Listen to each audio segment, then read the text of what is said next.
Okay, guys, good evening. Just gonna make a quick adjustment. All right, I'm just gonna explain what exactly happened up in Albany and Manhattan that you should understand.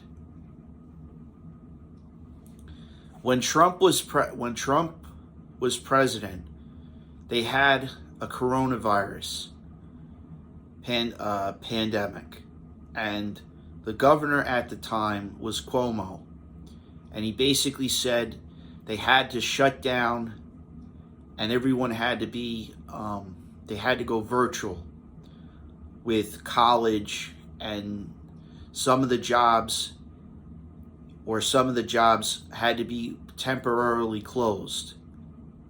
Some of the jobs that were first responders or etc. were open, but most of the jobs that had to do with face-to-face contact were closed.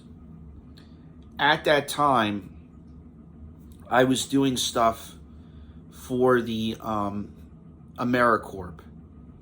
I was applying to the Peace Corps prior to that, and I had better luck with the AmeriCorps.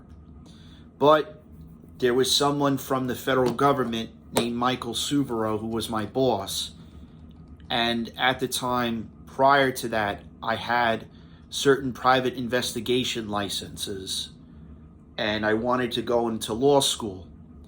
So I studied, I took the LSAT exam, which is the pre to get into law school, and I did well. I scored like an 87 or 88 on that exam, and I got into the law school program at Harvard University with assistance.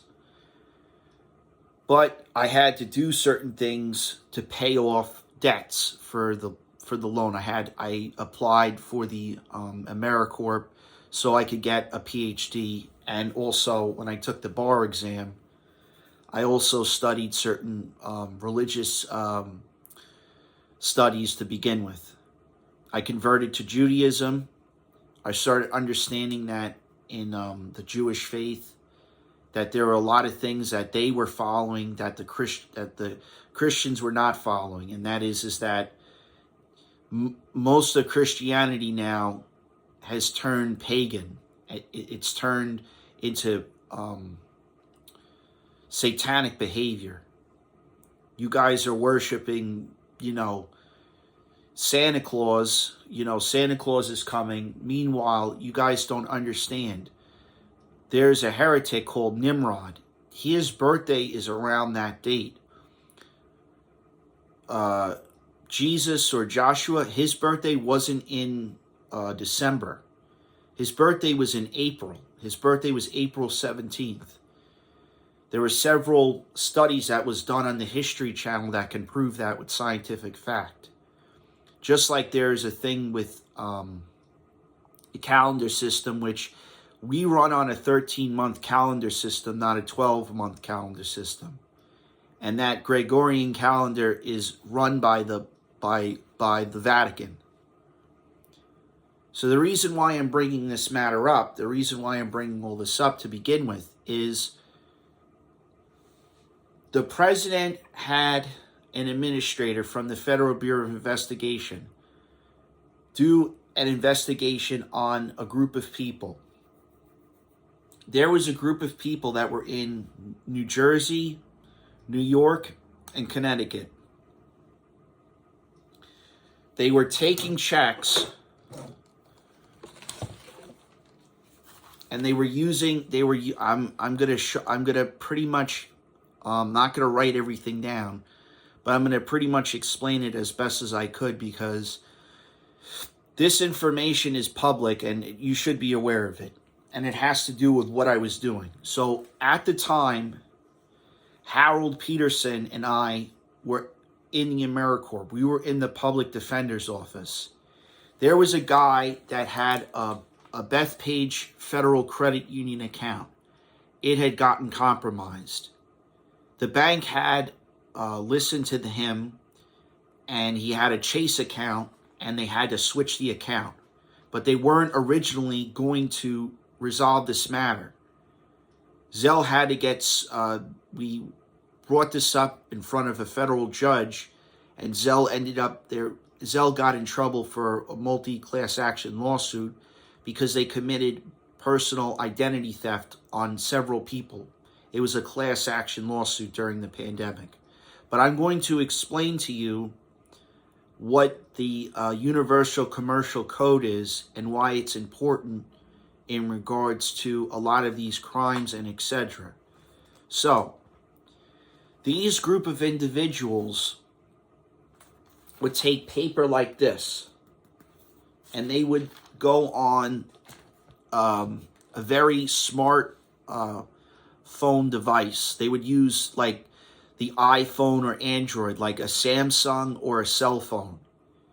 And they would make with like a digital 3D printer or a version of what a 3D printer is, almost like a federal note document is, which is their version of a paper note, which is a check. They would make it look authenticated. So they would have a paper like this, and they would have it where basically it looked, they would be able to print it out. But the problem was they were doing it through two different banks. They were doing it through Wells Fargo, and they were doing it through Chase Bank. Chase didn't catch it at first because prior to that, I had a friend of mine that had that something similar to that happen, where he met a girl on Instagram, and I started doing research on a lot of the social media with scams.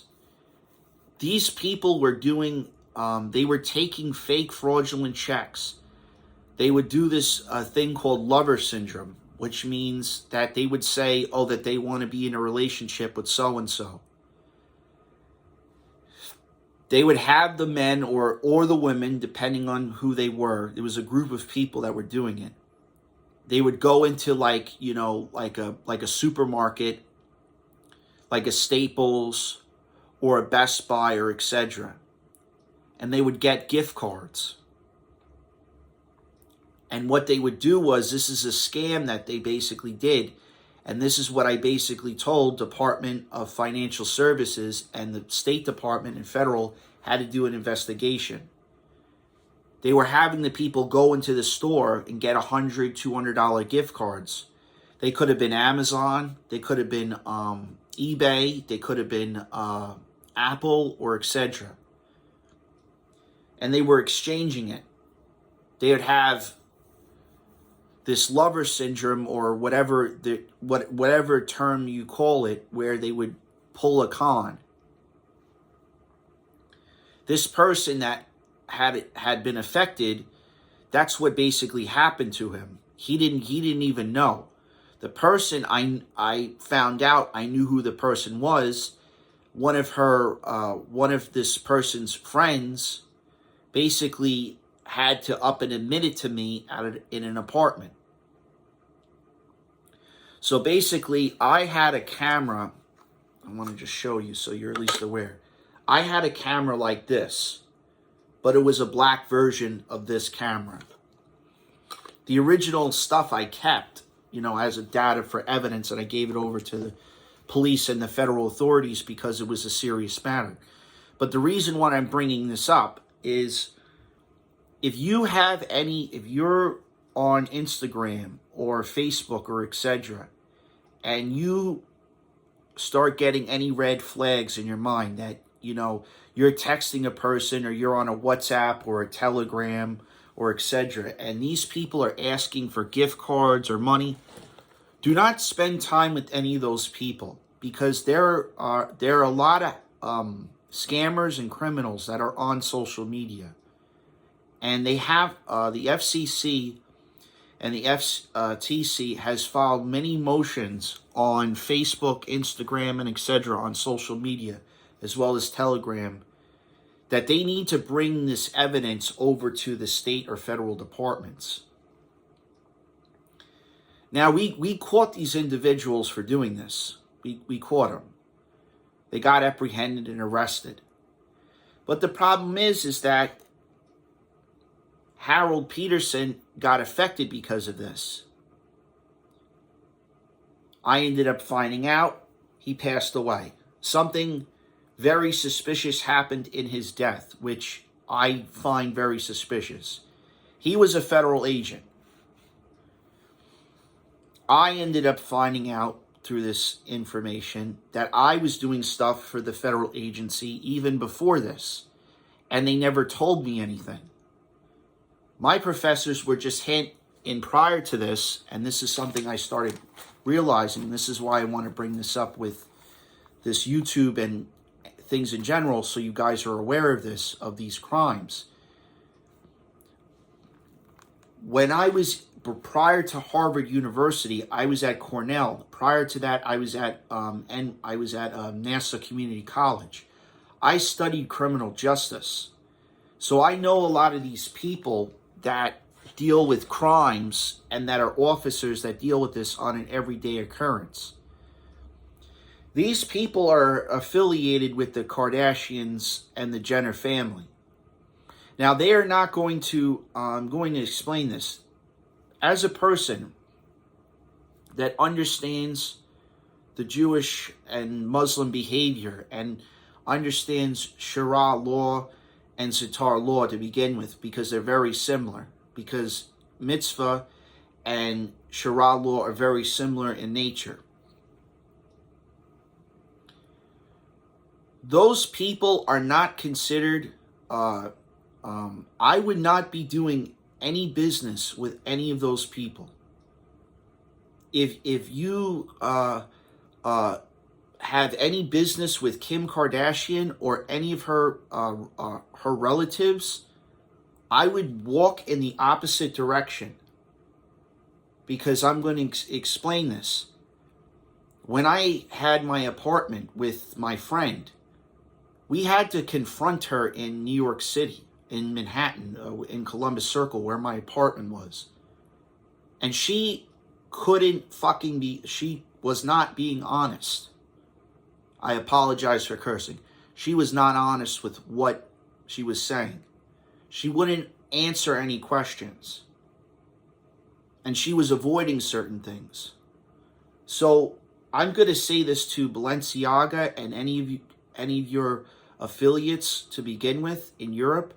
I would not do business with her anymore, because you have an incident that happened in Vegas where you have a cybersecurity attack happen, and my friend Harold Peterson and Michael Subaru and those relatives of theirs, which is related to the Gardner family, they investigated those crimes and they have their names written all over it. They were using Telegram and WhatsApp and etc. This is why I don't have a social media account, and this is why I keep evidence, like I keep photos of everything. I posted a lot of this stuff on my phone, on my Twitter account to begin with, just to prove a point that I'm not making up a story, and so that you guys are aware of the truth. I don't lie. She and her sisters live in a delusional existence. And to be really honest with you, those people, whoever those people are committing crimes, they need to be, given an arrest warrant and put into prison.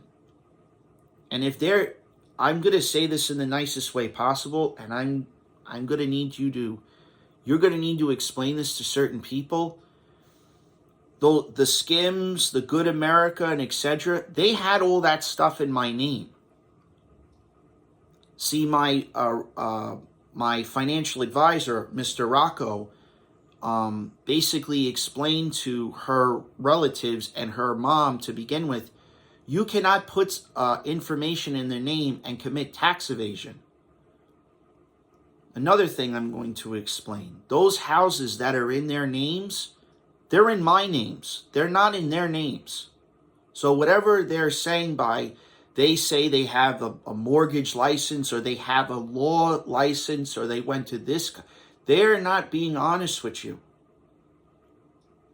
And I don't know for the life of me, maybe it's besides me, but I am very surprised at how Kimberly is acting when her father wouldn't even tolerate that behavior.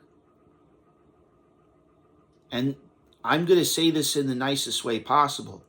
You should, in Twitter and YouTube and etc., you should not be doing business with her. This goes in regards to Hulu and Disney and etc.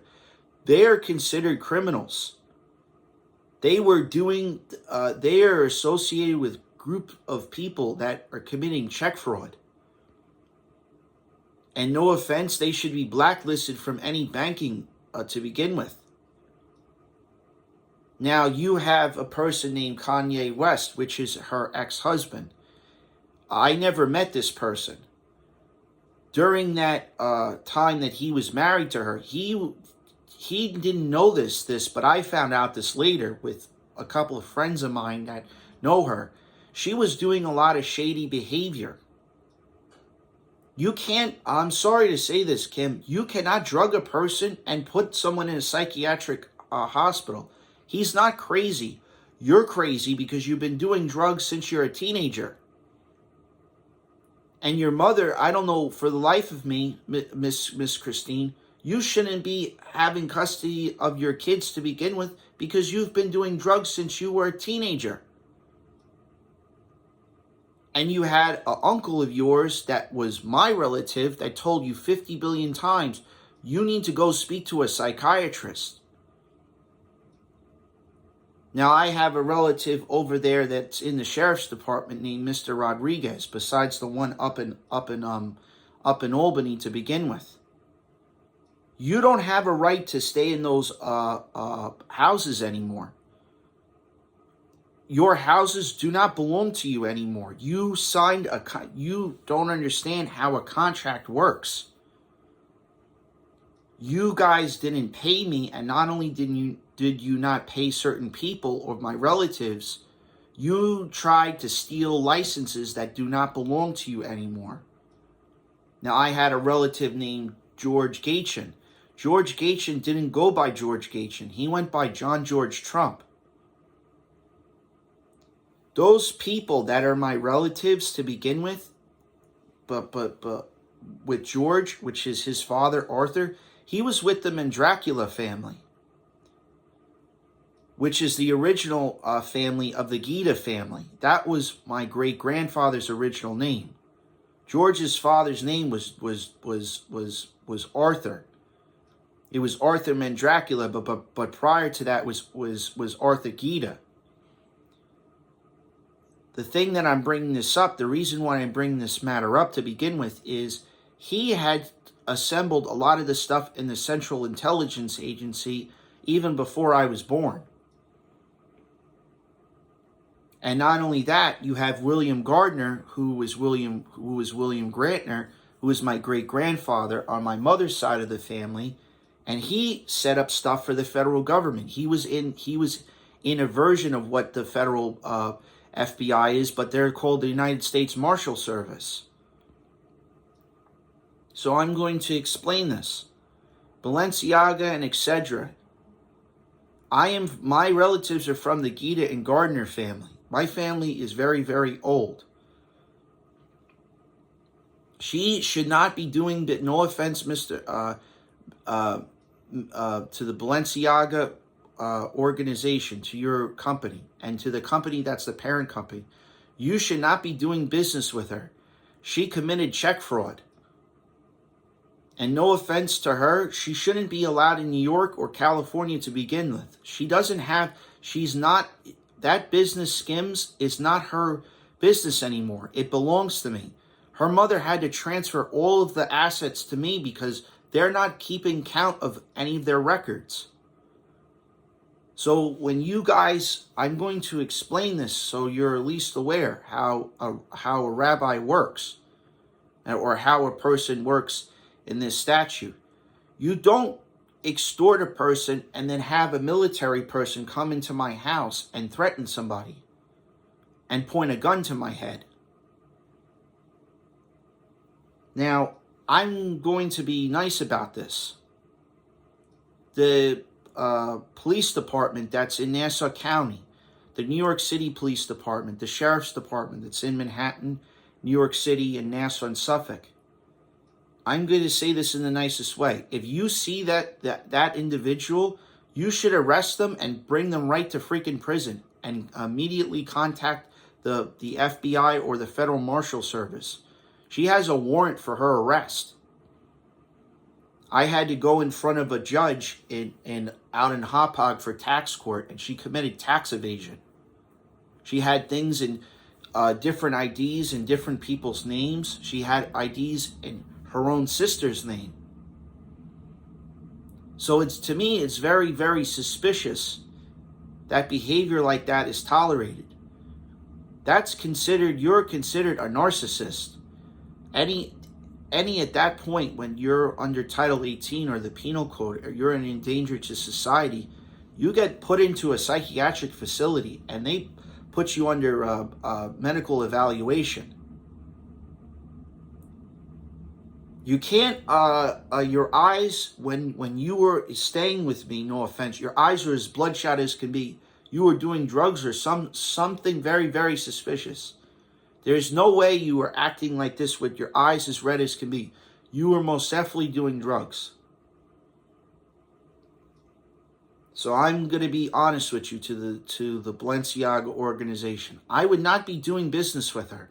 And if you are doing business, you are committing espionage and treason. Because she's affiliated with a lot of those crimes in Vegas and a lot of the crimes in New York and and Connecticut and New Jersey. There are a lot of those banks that they want answers. And not only that, you can't just make you can't make fake fraudulent checks and think you can get away with it. That behavior is unacceptable. So thank you guys. Have a good day.